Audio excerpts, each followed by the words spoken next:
Hindi. Hanggat hindi ka natututo, mananatili ka riyan. Bakit niyo po ba ako pinahihirapan? May mga galos at sugat na ako sa katawan, oh. Pakiusap po, Lolo. Nahihirapan na ako, eh. Kailangan mo maging malakas. Ang pagiging isang albularyo hindi lang sa aspetong espiritual, Amor. Kailangan mo rin ang kalakasang pisikal. Ano po kayo sa akin? Tama na po. Parang mamamatay na ako, eh. Nakalambitin ako ng patiwarik dito sa punong mangga. Hindi, Amor. Mananatili ka riyan hanggang gabi.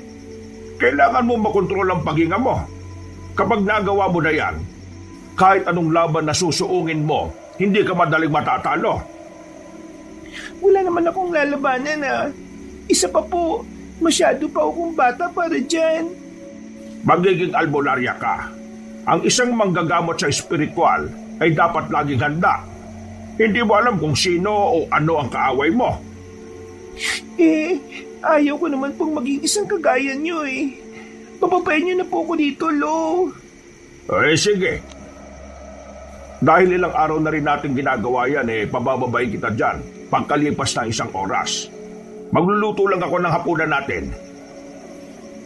Pumasok si Lolo Isaac sa kanilang bahay. Pagdating niya roon, naganda siya sa kanyang pagsasaing. Habang nagbabanlaw ng bigas na sasaingin niya, naging panay ang kanyang pagsilip niya sa bintana para alamin ang kalagayan ng kanyang apo. Labag man sa kanyang kalooban, pero kinailangan niyang sanayin si Amor para maging kagaya niya. Natatakot siyang baka darating ang araw, susugurin sila ng mga masasamang elemento na nakalaban nila at matatalo sila ng mga ito.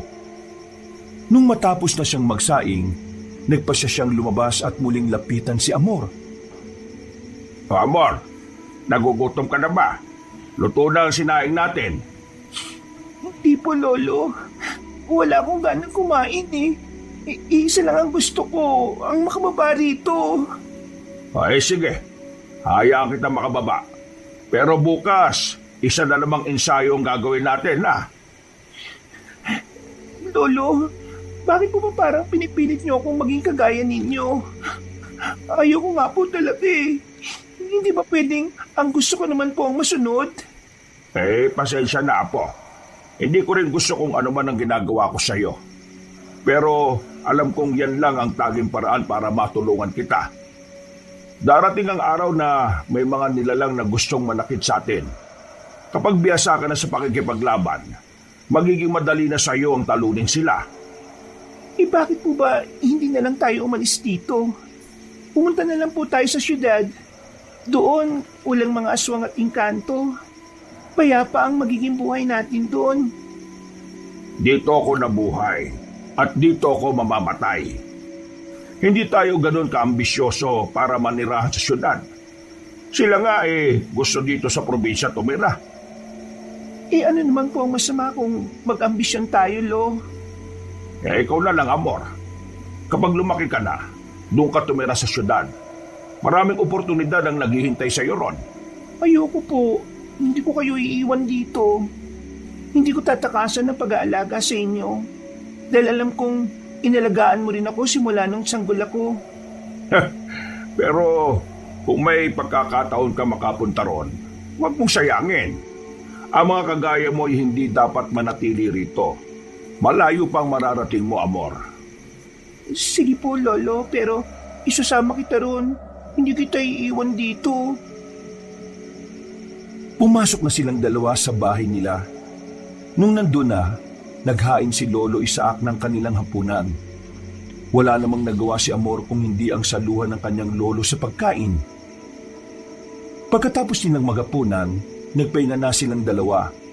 Dahil pareho silang pagod, nakatulog agad sila. Pagkalapat pa lamang ng mga likod nila sa banig, kinabukasan maaga silang nagising. Ipinaganda agad ni Lolo Isaac ang kanyang apo para sa kanilang magiging ensayo. Saktong pagkalabas nila sa bahay nila, may mga narinig silang kumalampag sa kanilang bakod. Ano kaya yan? Hindi ko rin po alam. Parang dyan sa labas eh. Teka, wala namang tao ah. Halika, Amor. Alamin natin kung anong meron. malakas ang kutob kong berong tao dyan eh. Sige po, Lolo Isaac. Baka nga po kailangan ng tulong ng taong yun. Ayun, may aling nakadapa. Tara, puntahan natin at baka kung ano nangyari sa kanya. Sige, Lolo Isaac. Baka po kung ano na nangyari sa kanya. Abay, Diyos ko, duguan ng ali at marami siyang mga sugat. Tulungan mo ko, Amor. Dadali natin siya sa loob ng bahay. Kailangan magamot ang sugat nito. Sige po, Lo. Ale, ano po nangyari sa inyo? Bakit kayo nagkaganyan? Anak ko. Ang anak ko. Ibalik niyo ang... Wag mo na muna siyang kausapin. Mukhang wala pa sa sarili, oh. Sigurado ko na mahina pa ang kanyang katawan. Tayo na.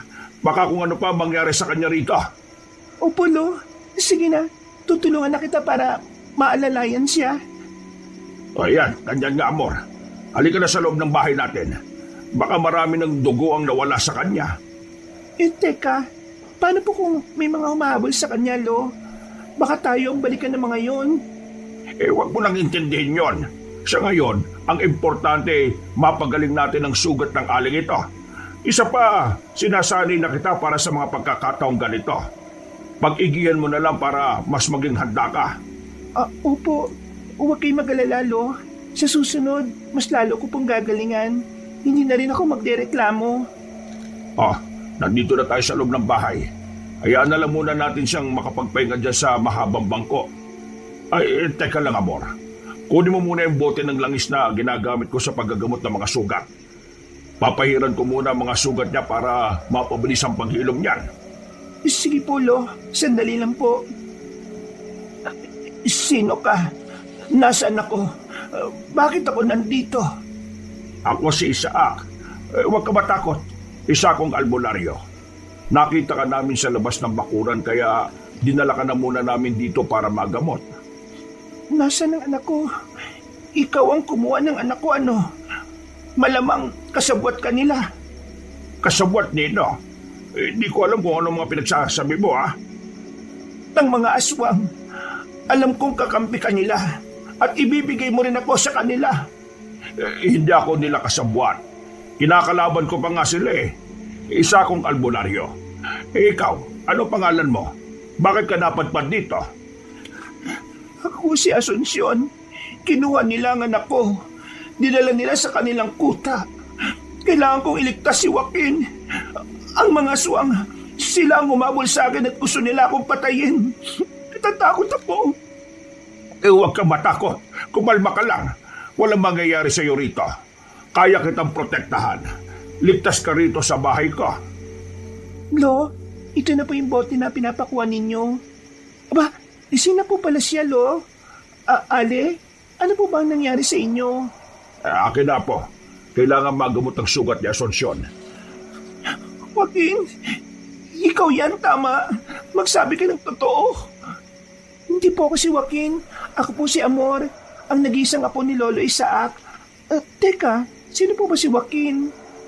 Siya ang anak nitong si Asuncion. Ewan ko ba rito? Ayon sa kanya dinukot ng mga aswang ang anak niya. Oo, pati nga ako dinukot nila dati. Pero tumakas ako. Hindi ko kaya ang ginagawa nila. Kumakain sila ng hilaw na karne at umiinom ng sariwang dugo. Mga aswang sila. Mga halimaw. Dahil sa paraan ng pagsasalita at kung ano-ano pa ang mga pinagsasabi ng dayong ali, naisip nilang nawala ito sa katinuan. Noong mapahira na ni Lolo Isaac ang mga sugat ni Aling Asuncion, binigyan nila siya ng makakain at maiinom. Pagkatapos nito, hinayaan na muna nilang makapagpahinga ang babae. Nung nakatulog ulit ang sugatang ginang, nag-usap ang maglolo. Lolo, totoo po kaya sinasabi niya patungkol sa mga aswang? Ang anak niya? Yun ang hindi ko alam. Mahirap kasing malaman kung alin ang totoo at hindi sa mga sinasabi niya. Paano naman po kung totoo sinasabi niya? Baka may anak nga siya at kinuha nga ng mga aswang. Gulo nila yan. Basta nandito tayo para tulungan siya sa pagpapagaling ng mga sugat niya. Pero kung ipagkakaloob ng Diyos ang pagkakataon para makatulong sa kanya, hindi ako tatanggi. Kakalabanin po natin yung mga aswang, Lolo. Ako lang. May iwan ka rito sa bahay. Kung sakali, dahil hindi ka pa gaanong handa. Pero gusto kong tumulong sa inyo. Kahit na ayaw kong maging kagaya ninyo, hindi ko kayo pwedeng pabayaan eh. Ay, nako. Sige. Huwag na nga lang natin pag-usapan ng bagay na yan. Bukas, magtatanong-tanong ako sa mga kanayon natin, pati na sa kabilang baryo. Baka taguroon lang yang si Asuncion at may mga kapamilya pa. Sige po, ako rin. Magtatanong sa mga magulang ng mga kalaro ko. Baka may alam sila patungkol sa kanya eh. Ay, mas mabuti pa nga, Apo. Pero, mas maigi siguro kung dumito ka na lang sa bahay. Samahan mo si Aling Asuncion. Mamaya, baka aalis siya kahit na hindi pa magaling ang mga sugat niya. Pero, natatakot po ako sa kanya, Lo eh. Huwag ka matakot sa kanya. Hindi ka naman niya aanuhin eh. Mabait naman siya. Siguro, nagkaganyan lang siya dahil sa mga mabibigat na karanasan niya sa buhay. Walang nagawa si Amor kung hindi ang pumayag na lang sa gustong mangyari ng kanyang lolo. Sa halip na mag-insayo, minabuti na lang nilang ituon na lang sa mga gawaing bahay ang kanilang atensyon. Ilang beses pa nilang sinilip si Aling Asuncion, pero nanatili itong natutulog. Dahil dito, hinayaan na lang nila ang ali at sila na lang ang kumain. Kinagabihan, Amor, pakigising mo nga si Asuncion at nang makapagapunan na tayo.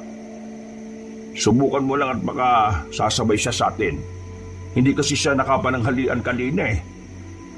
Sige po, Lo. At teka lang at pupuntahan ko siya sa sala. Ay, mas mabuti siguro kung sasamahan na nga lang kita. Tayo na po. Ako na lang nang gigising sa kanya. Lo, tingnan mo siya oh. Gising na. Pero ayun, nakasilip sa siwang ng dingding.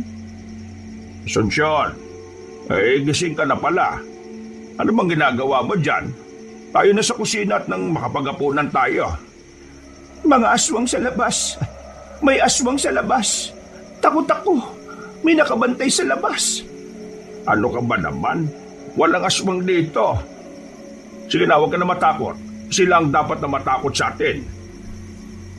Pero kukunin nila ako. Papatayin. Para hindi ko na makita ang anak ko. Si Joaquin. Tama na yan, Asuncion. Tayo na. Kumain na tayo nang makapagpahinga ka. Kailangan mo magpagaling para mabawi ang anak mo. Kung aswang ang problema mo, huwag ka mag-alala. Sila ang dapat na matakot sa atin. Ayaw kong kumain. Dito lang ako. Babantayan ko ang mga aswang para makatakas agad ako kung sakali mang lalapit sila rito. Pero magugutom po kayo niyan, Aling Asuncion.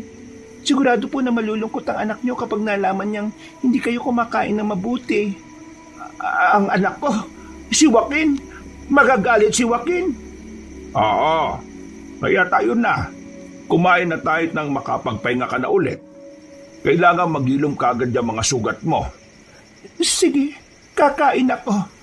Ayaw kong magalit sa akin ang anak ko. Ano po, Aling Asuncion? Tayo na? Oo, sige. Kumain na tayo. dahil nakahain na ang kanilang hapunan, kumain na kagad silang tatlo. Nasa kalagitnaan sila ng kanilang pagkain nang makarinig sila ng mga mabibilis na yabag sa labas ng kanilang bakuran. Napatayo naman si Lolo Isaac para silipin ang labas ng kanilang bahay. Ilang segundo siyang nagmatsyag, pero wala naman siyang napansing palatandaan na may kung anong nilalang doon. Napailing na lang siya at minabuting bumalik sa pagkain hanggang sa tuluyan na silang matapos.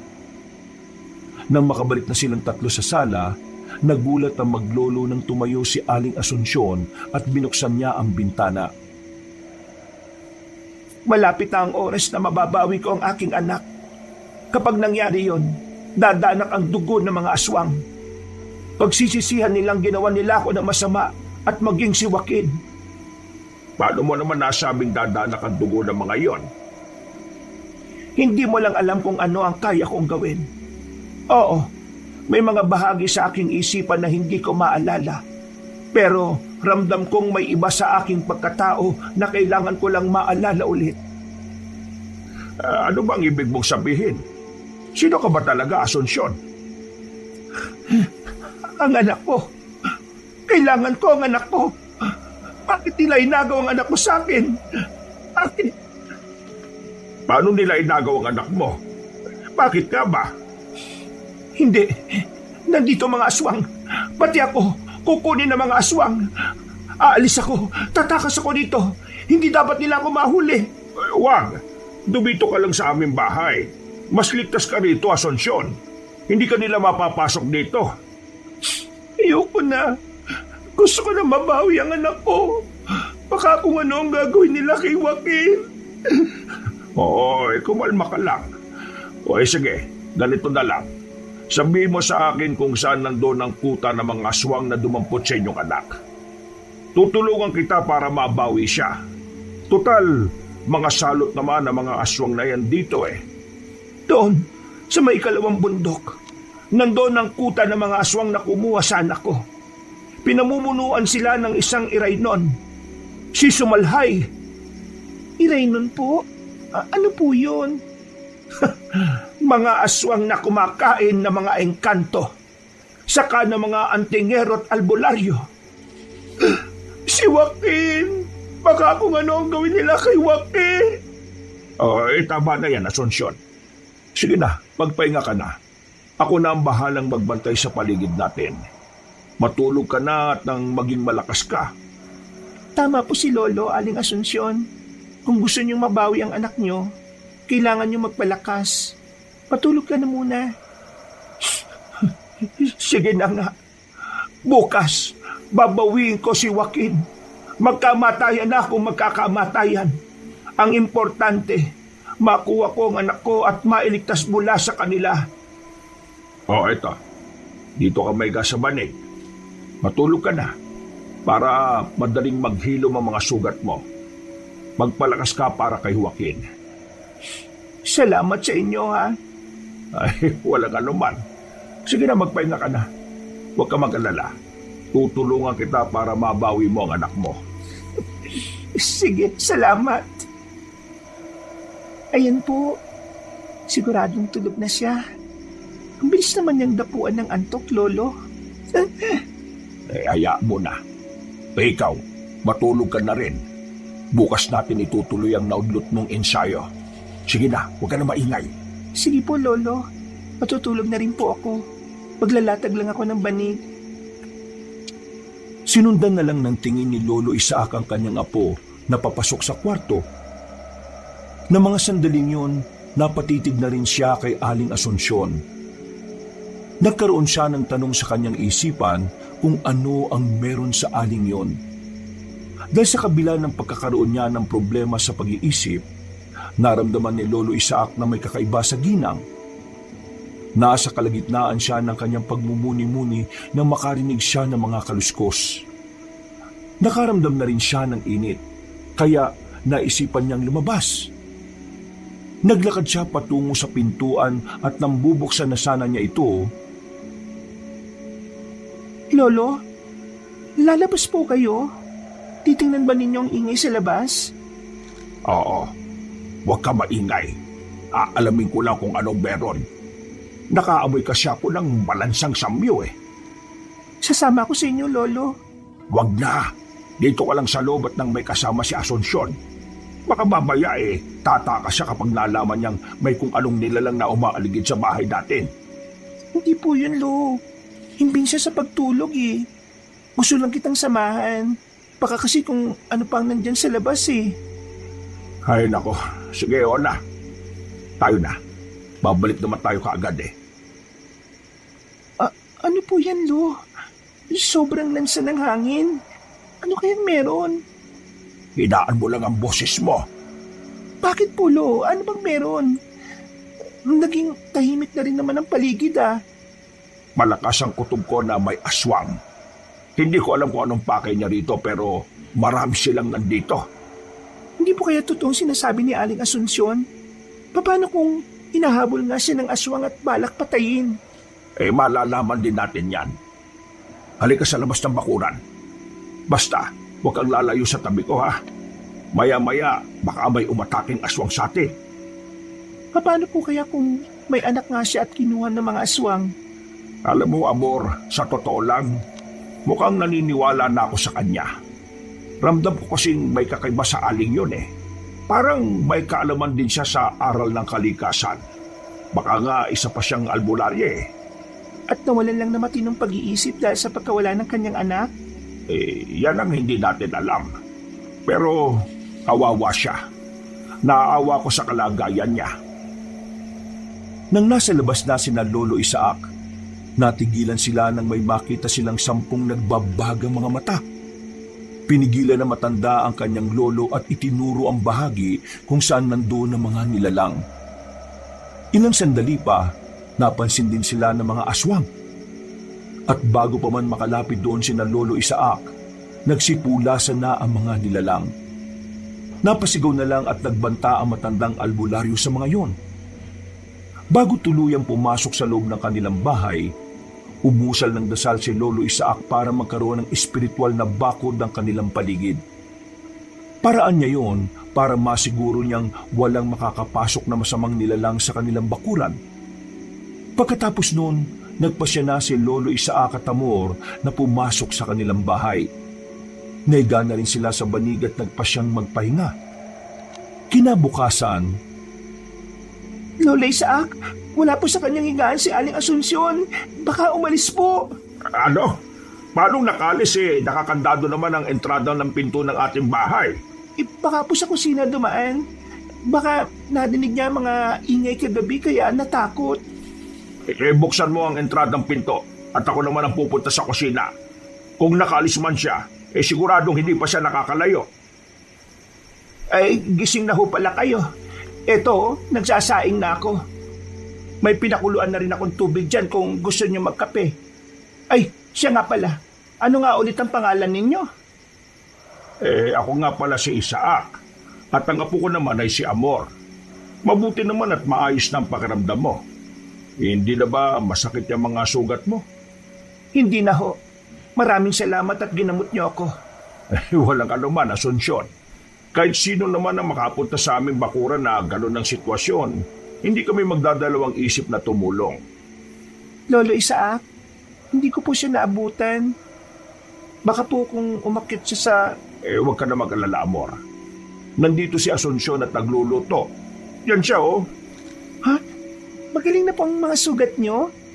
Malapit na maghilom. Sandali. Ako na lang pala ang magtitimpla ng kape. Ikaw, Amor, nagkakape ka ba? Hindi po eh. Gatas lang pong sa akin. Ay siya, sige. Sandali lang at ipagtitimpla ko kayong maglolo. nagkatitigan na lang ang maglolo. Hindi nila inaasahan na kahit papaano'y naging matino ang isipan ng aling iniligtas nila. Nang matapos na si Aling Asunsyon sa pagtitimpla ng kape at gatas, ibinigay niya ang mga ito kina Lolo Isaac at Amor. Tikman na muna ninyo yan. Baka kulang pa ang inilagay kong asukal. Ay, ayos na ito. Saktong-sakto. Oo nga po. Ang galing niyo talaga magtimpla, Aling Asunsyon. Ay, oo naman. Nung malit pa ako, nakagaya ng edad mo, Amor. Ako ang madalas na nagtitimpla ng kape ng aking mga magulang. Nasa na ba sila? Wala na. Pinatay sila ng mga aswang. Pinatay sila ng irayno na dumukot din sa aking anak. Bakit po ba nila dinukot ang anak ninyo? Anong motibo nila para gawin yon? Ang anak ko! Joaquin! Gusto kong mailigtas si Joaquin! Siya lang ang natitira sa akin, pero kinuha nila. Ay, kumalma ka lang, Asunsyon. Hindi ba sabi ko tutulungan kita? Kapag sinabi mo sa akin ang kuta ng mga aswang, ako mismo ang haharap sa kanila para itakas ang anak mo. Sasama ako sa inyo, Lolo Isaac. Huwag na. Magpaiwan ka rito. Isa kang babae at bata ka pa. Baka kung ano pa ang gawin ng mga aswang na yun sa'yo. Talaga? Seryoso kang tutulungan mo ako? Kukunin natin si Joaquin. Itatakas natin ang anak ko. Ako lang ang mag-isang gagawa nun. Dito lang kayong dalawa ni Amor sa bahay. Hindi. Ayoko magpaiwan dito. Gusto kong iligtas si Joaquin mula sa kamay ng mga aswang. Ay, siya sige. Pero kung magiging mabuti na ang kalagayan mo. Sa ngayon mas maigi kung magpahinga ka na muna at nang tuluyang kang gumaling. Sige. Magpapagaling ako. Uubusin ko ang lahi ng mga aswang. Inubos na maglolo ang kanilang inumin. Pagkatapos noon, dahil luto na ang kanilang sinaing, nagpasa silang kumain na ng agahan. Nasa kalagitnaan sila ng kanilang pagkain nang maalala ng matanda na pupunta pala sila sa kabilang baryo para sa gamutan. Sinabi na lang niya kay Amor na muli nilang ipagpapaliban ang pag-iensayo. Sumang-ayon naman ang bata sa kagustuhan ng kanyang lolo Isaac. Pagkatapos niyang kumain, nagpaalam na si Lolo Isaac na aalis. Buong maghapon siyang nandun sa kabilang baryo nila para tumulong sa mga may sakit. Bandang 6:00 ng hapon, nakauwi na siya sa kanilang bahay at nagtaka siya kung bakit sobrang tahimik ng paligid. Kinutuban siya ng hindi maganda, kaya nagmadali siyang pumasok sa kanilang bahay. Amor! Atensyon! Bakit wala kayo? Ano yung ginagawa nyo? Bakit kayo nagsasayang ng asin? Ito po kasing si Aling Asunsyon Kailangan daw ng proteksyon para hindi tayo mapasok ng aswang. Kaya ito, naglagay kami ng mga asin sa bawat sulok ng bahay at sa mga bintana. Paraan ito para hindi makapasok ang anumang elemento. Huwag ka mag-alala. May natitira pa namang asin sa lagayan ninyo. Naninigurado lang kami. Oo nga po, Lolo Isaac. Ay siya, sige na. Tapusin na ninyo yan at nang makapagpahinga na kayo. Napagod kasi ako sa panggagamot sa kabilang baryo Patutulog muna ako ha. Gusto mo ba ng masahe? Magaling ako ron. Mawawala rin ang sakit sa katawan mo. Marunong ka po nun, Aling Asunsyon? Abay, oo naman. Gusto mo bang turuan kita? Ay nako, hindi magiging isang masahista ang apo ko. Magiging isa siyang magiting na albularya. Sige na, hayaan niyo akong patunayan na magaling ako magmasahe. Sige na nga lang. Tingnan natin ang husay mo. Pero baka makatulog ako ha. Gisingin na lang ninyo ako kung kakain na. Sige po, Lolo. Nakapagsaing na rin naman po kasi kami ni Aling Asunsyon at nakapagluto na ng ulam. Ay abay magaling. Ay sige na, Asunsyon. Ito na ang langis na ginagamit ko para mawala ang sakit ng katawan ko. Ito na lang ang gamitin mo. Hinubad ng matandang albularyo ang kanyang damit saka nahiga sa banig na inilatag niya. Kinuha naman ni Aling Asunsyon ang bote ng langis at sinimula ng pagmamasahe sa matanda.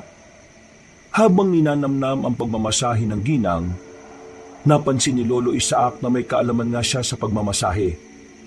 Natutukoy nito ang lamig sa katawan. Kaya nang lumaon, tuluyan siyang nakatulog. Hindi na niya alam kung ilang oras ang lumipas. Pero naalimpungatan na lang siya dahil sa paggising ni Amor.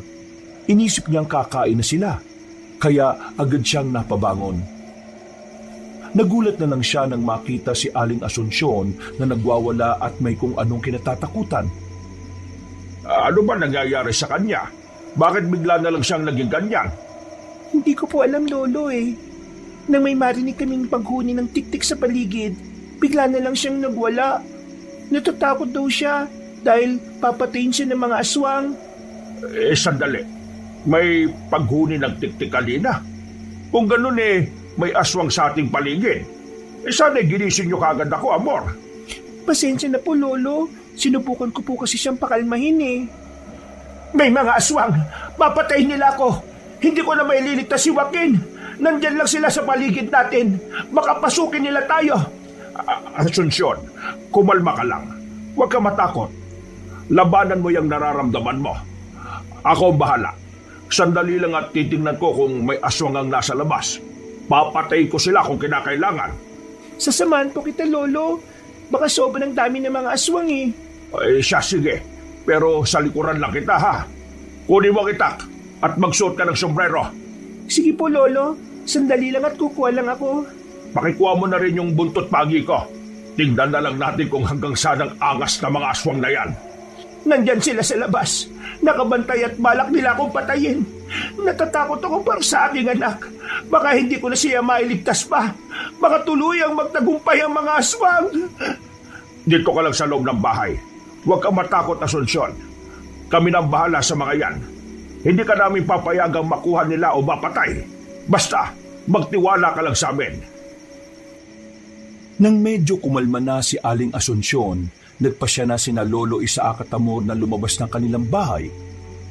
Napahawak na lang ng maigpit ang matandang albularyo sa kanyang itak nang bigla siyang makaramdam ng init sa buong katawan. Nang nasa labas na sila ng kanilang tirahan, iginala ni Lolo Isaac ang kanyang paningin sa paligid. Habang ginagawa niya yun, may napansin siyang mga nagbabagang mga mata sa paligid. Kinutuban siyang mga aswang ngayon, kaya naglakad silang dalawa ni Amor palabas sa bakuran nila. Kailangan natin mag-ingat. Malakas ang kutob kong nag-aanda sila sa pag-atake sa atin. Sige po, Lolo. Nakikita ko rin naman po sila eh. Sa palagay ko, mga nasa 7 po sila. Huwag ka mabahala. Makakaya natin sila. Kaunti lang sila kung ikukumpara sa mga nakalaban ko dati. Tayo na. Dito tayo po pwesto sa labas ng bakuran. Basta, ihanda mo lang ang sarili mo. Masusunod po, Lolo Isaac. Tayo na po. Diyan ka lang sa likuran ko. Bantayan mo ang bahaging yan at baka may aatake bigla sa atin sa likuran. Sige po, ako pong bahala, Lolo. Kayo mga aswang, alam ko kung ano ang pakay ninyo. Inakala ba ninyong ibibigay ko ang aling iniligtas namin?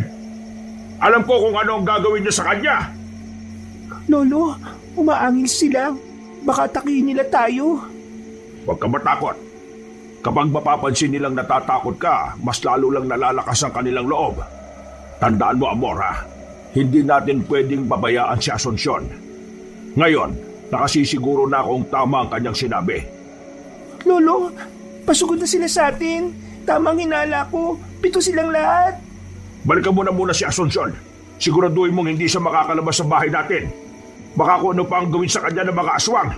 Sige po, Lolo. Ako na pong bahala sa kanya. Mag-ingat ka rito. Inakala ba ninyo mga aswang na matatakot ako sa inyo? Ha! Diyan kayo nagkakamali. Sige, sumugod kayo sa akin at nakatayin ko kayo ng buhay. Lolo Isaac! Lolo Isaac! Si Aling Asunsyon po. O ano nangyari sa kanya? Nakatakas po siya. Hindi ko na nagawang pigilan dahil nagmamadali. Takot siya sa mga aswang na ito. Ay sige, tapusin na natin to saka natin siya hanapin. Wala rin ibang mapupuntahan yon. Ang ikinatatakot ko lang baka mahuli siya ng mga aswang. Makikita pa naman po natin si Lolo. O, ayun na mga nilalang. Papalapit na sila sa atin, Lolo. Sige, Apo. Huwag kang aalis sa tabi ko, ha? Lalabanan natin ang mga yan. Hindi na nakasagot pa si Amor sa sinabi ni Lolo Isaac. Pagkalapit ng mga aswang sa kanila, walang takot silang nilabanan ng matandang albularyo. Ang apo naman niya, nakabantay lang sa kanyang likuran hanggang sa may isang aswang ang lumundag doon. Inatake nito si Amor, kaya nilabanan din siya ng dalagita. Dahil sa pagiging biyasa sa pakikipaglaban sa mga masamang nilalang, naging madali para kay Lolo Isaac ang itumba ang 6 na aswang. Lahat sila ay nagtamo ng malalalim na sugat, kaya hindi na nakabangon pa. Tutuluyan na sana sila ng albularyo, pero nang marinig niya ang boses ni Amor, Pakawalan mo ako! Ayaw kang aswang ka!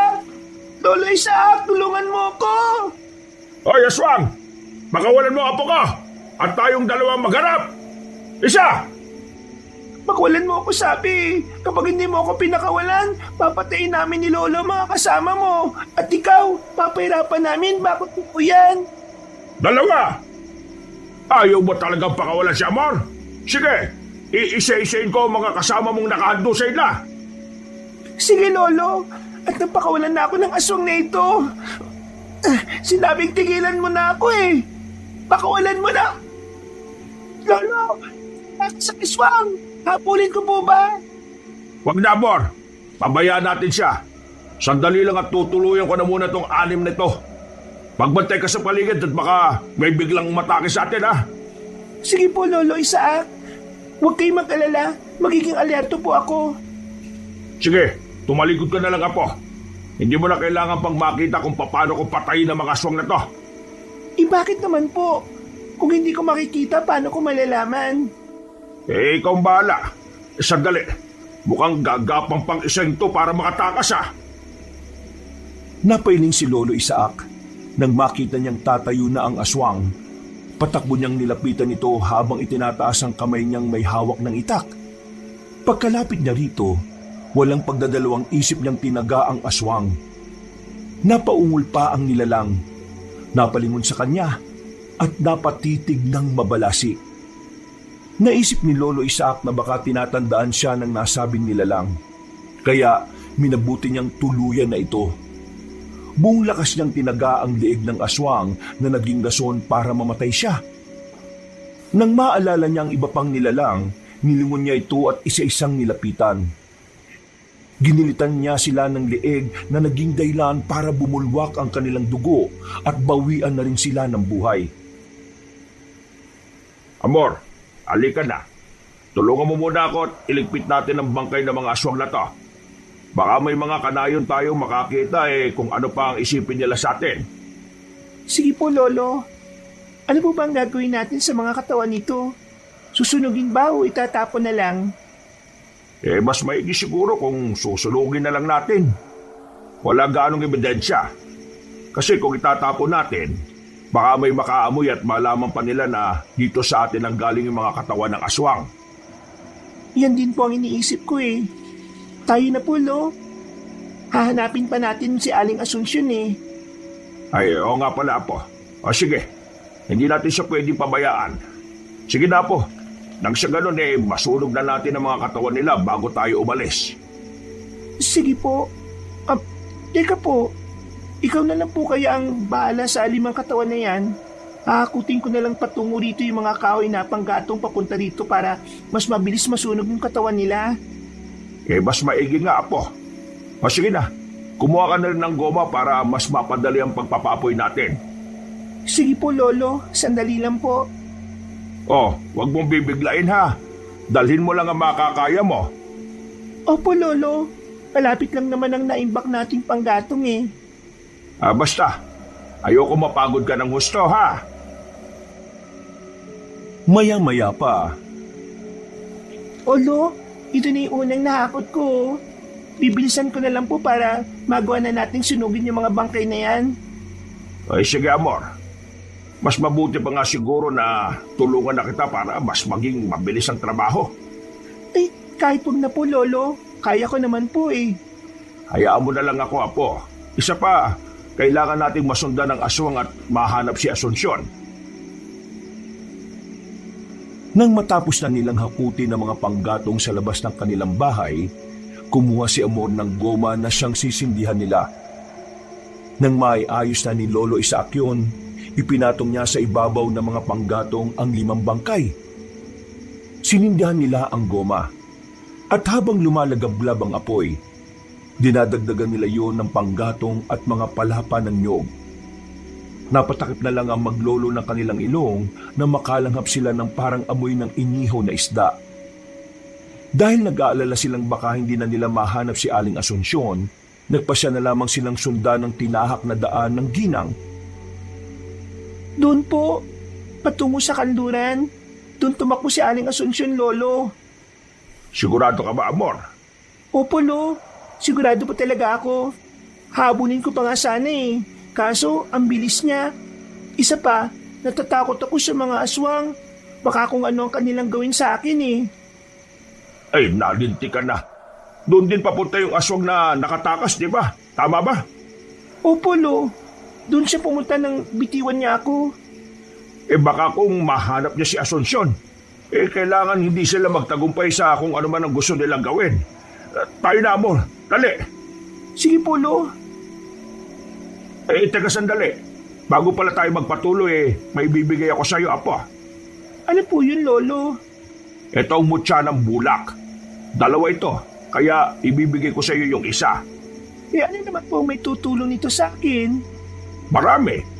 Ikaw na lang ang bahalang tumuklas. Basta, dahil dyan, gagaan ang iyong katawan na parang bulak. O tayo na, Amor. Kailangan natin bilisan para maabutan at mahanap natin ang ginang na yon. Sige po, Lolo. Halina po kayo at baka napaano na si Aling Asunsyon. Napalingon pa silang dalawa sa nasusunog na mga bangkay. Nang makita nilang malaki pa naman ang apoy, nagpasya na silang umalis. Sinundan nila ang daang tinahak ng ginang na kanilang ililigtas.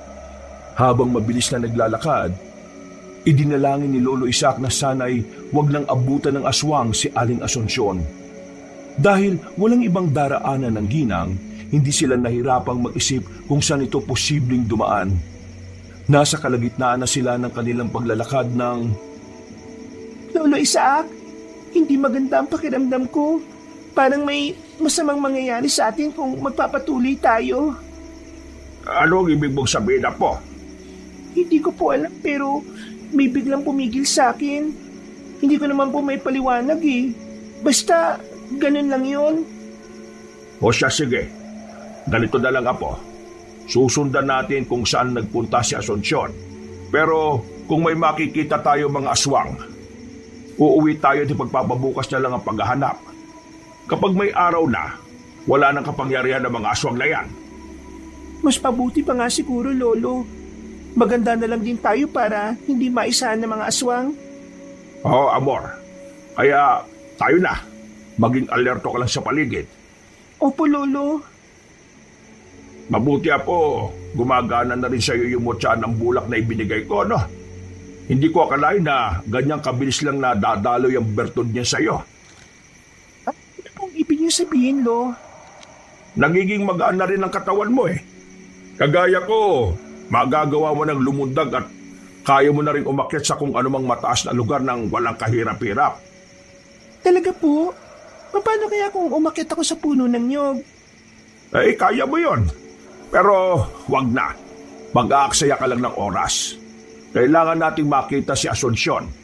Baka kung ano pang... Lolo Isaac, may mga kumakaliskus po sa paligid. Baka mga aswang na yan? Iyan din ang hinala ko. Halika, magtago na muna tayo. Saan naman po tayo magtatago? Ayun, hindi ba gusto mo makakit sa puno ng nyog para subukan ang mutya ng bulak mo? Oo naman po, Lolo, pero medyo nag-aalangan ako eh. Baka kung ano yung mangyari sa akin. Eh, huwag kang mangamba. Kailangan magtiwala ka ng buo sa mutya mo para mas maging malakas ang kanyang bertud. Sige po, Lolo. Ayun, may puno ng nyog. Diyan tayo magtatago. At sa pamamagitan niyan, baka mahanap din natin si Asunsyon. Itinuro ni Lolo Isaac kay Amor ang paraan para mas mapabilis ang kanyang pag-akyat sa puno. Nasa ganong kalagayan sila nang makarinig sila ng mga yabag na papalapit sa kanilang pwesto. Dahil dito, nagmamadali silang umakyat sa puno ng nyog hanggang sa barating sila sa dulo nito. Tumayo silang dalawa sa pinakatuktok ng nasabing puno at iginala nila ang kanilang paningin doon. Magtiwala ka lang sa sarili mong kakayahan, Apo. Yan ang pinakasusi sa lahat ng kapangyarihan. Sige po, Lolo. Ayun po, oh. May gumagalaw sa bandaron. Hindi ba patungo yan sa bundok? Oo, Amor. Eh, teka. Mga aswang yan. Malamang hinahanap na nila tayo. Tingnan na lang natin kung magagawa nila tayo makita rito. Ang hindi po nila alam, nandito tayo sa ibabaw ng nyog. Kung naghahanap pa po ang mga aswang, ibig sabihin pati si Aling Asunsyon, hindi pa rin nila nakikita. Sana po kaya siya? Eh, yan ang hindi ko rin alam. Eh, subukan nating sipatin ang paligid. Baka sakaling makita natin siyang nagtatago. Hindi siya pwedeng makuha ng mga aswang. Baka patayin lang siya gaya ng kanyang sinasabi. Yun din po ang inaalala ko eh. Naawa ko ng sobra kay Aling Asunsyon. Pakiramdam ko po kasi ang bigat ng kanyang dinadala eh. Ay, huwag ka mag-alala. Ililigtas natin siya. Pati na ang kanyang anak na bihag ng mga aswang. Parehong natigilan sina Lolo Isaac at Amor nang makarinig sila ng ingay na nagmumula sa malayo. Kinutuba ng matandang albularyo na baka si Aling Asunsyon na yon. Kaya nagkasundo sila ni Amor na puntahan ng pinanggagalingan ng ingay. Noon din, Sinabi ng matanda na lumundag sila pa ibaba. Nung una, nag-aalangan pa si Amor. Pero inulit ni Lolo Isaac ang sinabi nito patungkol sa pagtitiwala sa sarili. Dahil doon, nawala ang pangamba ng dalagita. Pagkawikan ni Lolo Isaac na lulundag na sila, agad din siyang lumundag. Napangisin na lang ang matandang albularyo nang nagmistula silang bulak habang papalapag sa lupa. Nang lumapat na ang kanilang mga paa sa lupa, minabuti nilang dalawa na tumakbo patungo sa pinanggagalingan ng ingay. Pagdating nila roon, Lolo, wala naman po rito ah. Si Aling Asuncion ba talaga yun? Oo, kilala kong timbre ng boses niya eh. At hindi ako maaaring magkamali. Siya yun. Bakit wala po siya rito? Saan kaya siya Lolo Isaac, may pahid ng dugo sa damuhan. Tingnan niyo po oh, may punit na tela rin. Teka, parang kay Asuncion yan ah. Yan din mismo ang kulay ng kanyang damit kanina. Oo nga po, Lo. Hindi kaya nagtagumpay ang mga aswang na matangay siya? Hindi maaari. Hindi tayo papayag na mangyari yon. Kailangan mailigtas natin siya at ang kanyang anak. Baka may mas malaking plano pang irayno na yon para sa anak ni Asuncion. Ano naman po yun, Lo? Hindi ko rin alam. Pero yan ang sinasabi ng aking kutob. Tayo na. Hindi na dapat tayo magkasaya pa ng oras. Kailangan mapuntahan natin ang kuta ng mga aswang at nang mailigtas sa mag-ina. Kung ganun, tayo na po. Naituro naman rin na sa atin ni Aling Asuncion ng kuta ng mga yun hindi po ba? Okay, sige na. Basta maging alerto ka lang sa lahat ng sandali. Sariwa pang dugo riyan sa damuhan, kaya hindi pa nakakalayo ang aswang. Sige po, Lo. Pag-iibayuhin ko pa po yung pakiramdam ko para malaman ko kaagad kung may aswang na malapit na sa atin. tinahak ng maglolo ang itinurong daan ni Aling Asuncion. Umasa sila na sa kabila ng sitwasyon ng ginang, tama ang naibigay nitong direksyon. Kahit na walang dala ng mga pagkain at inumin, inuna ni na Lolo Isaac at Amor ang paghahanap sa mag-ina para iligtas ito. Sa tuwing may madadaanan silang bahagi ng tubig, umiinom sila roon. Kapag may nakikita rin silang prutas, pinipitas nila yon saka kinakain. Dahil medyo malayo ang bundok sa kanilang nayon, natagalan sila sa kanilang paglalakad. Inabot sila ng umaga at gabi na sila nang makarating sa paanan ng unang bundok. No, pwede bang magpahinga muna tayo? Pagod kasi ako eh. Hindi ko kasi akalain na sobrang layo palang lalakbay natin papunta dito. Okay siya, sige. Basta hindi tayo pwede magtagal dito, ha? Alanganin ang pwesto natin. Baka hindi natin inaasahan may mga kalaban na palang nakahanda sa pag-atake sa atin dito. Opo, saglit lang. Napagod kasi ako dahil sa layo ng nilakad natin eh. Masasanay ka rin. Isa pa, medyo maikling panahon pa lang ang mga naging ensayo natin. Sana nga po masanay na ako. Ay teka, bigla pong naging balansa ang hangin ah. Ano ba kaya ang ipinapahiwatig nito? Tayo na po.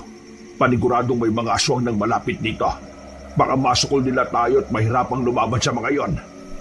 Umalis na tayo rito, Lo. May mga kaluskus nang papalapit dito. At malamang, yan na ang mga aswang. Bilisan natin. Doon tayo sa bahagi na walang mga halaman at puno.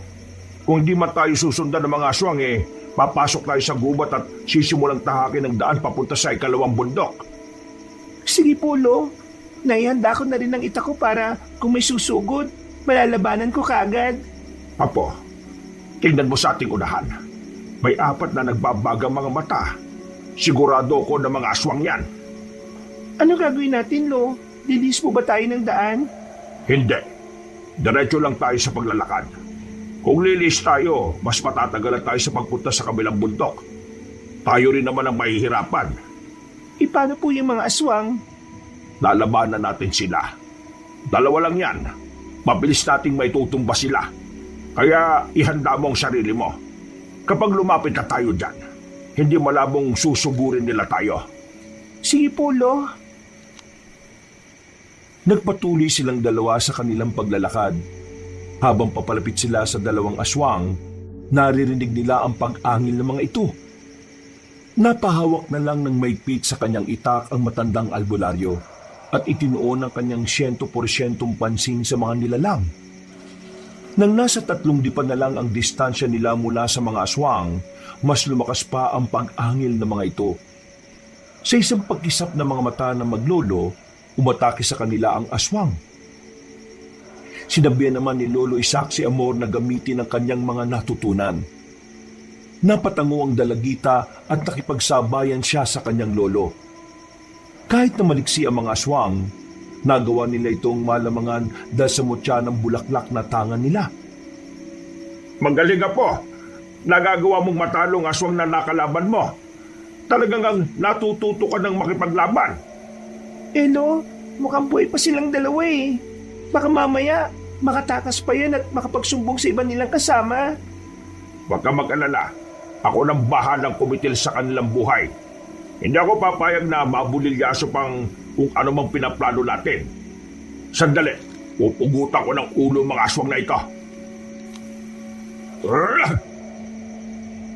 Ayan, siguradong hindi na po sila mabubuhay. Tama ka po. Tayo na. Magsimula na tayong maglakad papunta sa ikalawang bundok. Pero maging alerto ka pa rin ha. Kung merong aswang na nakarating dito, tsak na may mga aswang din sa loob ng gubat na dadaanan natin. Sige po, Lo. Yan din po ang gusto ko. Baka nagkalat na sila rito eh. Pero hindi dapat tayo sumuko. Kinakailangan mahanap natin si Aling Asunsyon at maitakas ang anak niya sa kuta ng mga aswang. Kung ano man ang posibleng gawin ng Iraynon na aswang na yon, hindi ko alam. Pero titiyakin kong ibabalik ko siya sa alikabok. Sa impyerno siya nararapat. Lolo, ayun oh, may daanan. Baka papunta yun sa ikalawang bundok. Abay, oo nga. Ay sige, dyan tayo. Kung sa medyo masukal na bahagi tayo dadaan baka may nakaabang na sa atin. Oo nga po, Lo. O tayo na, Amor. Kailangan makarating na tayo sa ikalawang bundok. Magmatsyag pa tayo para mapag-aralan natin ang pagpasok doon. Pati na mga galaw nila. Iniwan nila ang bangkay ng mga aswang at walang pagdadalawang isip na tinahak ang daanan na nakita ni Amor. Nasa kalagitnaan na sila ng kanilang paglalakad nang makaramdam ng kakaiba si Lolo Isaac. Ilang beses pa siyang napalingon dahil pakiramdam niya may mga matang nakatitig sa kanila at anumang oras merong aatake. Nung nakakalahati na nila ang tinatahak nilang daan, may nakita silang mga buto ng tao sa gilid. May napansin din silang tuyong dugo sa batuhan, kaya saglit silang natigilan. Apo, mukhang patibong ito ng mga aswang Yan nga rin pong iniisip ko, Lo. Siguradong sila ang may kagagawa nito. Akala ko ako lang nakapansin bilisan na lang natin ang paglalakad. May mutya tayo ng bulak, kaya hindi nila kagad tayo mapapansin. Sige po, Lo. Sana nga po walang makalata sa atin dito. Mukhang mahaba pa kasi ang tatahakin natin Apo, bantayan mo yung likuran natin ha. Baka may nakasunod na sa atin. Opo, Lolo. Ako ang bahala magbantay sa likuran natin. Sasabihin ko kagad sa inyo kapag may napansin akong kakaiba. Mabuti nga, Apo, para mapigilan kagad natin kung ano man ang kanilang binabalak laban sa atin. Tingnan po ninyo yung nasa bandang unahan, Yung iba yun? Hindi ba? Oo nga, Apo. Lagusan nga ng kuweba yan. Hindi po kaya yan ang sikretong daanan para makarating sa kuta ng mga aswang? Abay, hindi ko alam. Pero, sige, subukan natin. Tayo na. Lapitan natin ang yungib na yon. Mas bilisan natin ang paglalakad. Dulot ng kanilang pagmamadali, hindi na nilingon pa ni Lolo Isaac ang kanyang apo. Ngunit nang malapit na siya sa bukana ng kuweba, napansin niyang mag-isa na lang siya. Dahil dito, napalingon siya at napakunot ng noo nang makitang hindi pala nakasunod sa likuran niya si Amor. Napatitig siya sa hindi kalayuan at nakita niyang tumatakbo ang dalagita para mahabol siya. Oh, apo, kung akala ko nakasunod ka sa akin. Teka, bakit parang namumutla ka yata? Pawisan ka oh. Pasensya na, Lo. Hinarang kasi ako ng isang aswang kaya nilabanan ko muna. At natalo mo naman siya kung ganon. Opo, Lo. Nagawa ko ngang wakwakin ng tiyan ng aswang Dinukot ko na rin yung laman loob niya at ikinalat sa lupa. Oh, saan mo naman natutunan yan? Hindi ko naman ginagawang ganyang bagay Kasi iyan din ang ginagawa ng mga aswang, hindi ba, Lolo? Kaya ginawa ko rin sa kanya. Ay, hindi na bale. Ang mahalaga, nandito ka na. At walang masamang nangyari sa iyo. Mas mabuti siguro kung pumasok na tayo sa lagusang yan. Aalamin natin kung sakuta nga ba ng mga aswang ang punta niyan. Sige, Lo. Mas mabuti pa nga. O sige po. Pero teka, bakit parang may iba sa pananalita mo? Hindi ko na rin gumagamit ng po Pasensya na po. Pasensya na po kayo, Lolo. Inihingal pa po kasi ako at kinakabahan dahil sa nangyari po. At tayo na po at baka kung ano na po ang nangyari kay Aling Asunsyon po at sa anak niya po. O sige. Magpatuloy na tayo at nang makarating na tayo sa... Apo, mukhang may mga kalaban sa paligid. Huwag ka munang gumalaw. Bakit po, Lolo? Anong meron? May napansin akong gumalaw sa loob ng yugib at may nakita akong nagbabagang mga mata. Lo? Hindi. Napapaligiran na tayo ng mga aswang. Gagawin natin. Wala tayong ibang mapagpipilian kung hindi ang makipaglaban sa kanila. Yan lang ang natatanging paraan para makapasok tayo sa lagusan at nang makarating sa kutan nila. Kung ganon, bahala na. Kayanin natin sila. Huwag ka magsalita ng ganyan. Kaya nating ubusin ang mga aswang na yan. Kaya natin. Nabigla si na Lolo Isaac at Amor nang lumundag sa harapan nila ang maraming aswang. Lumabas din ang ibang nilalang mula sa kuweba, kaya dumikit sa isa't isa ang maglolo. Walang ano-ano, sumugod sa kanila ang dalawang nilalang. Kaya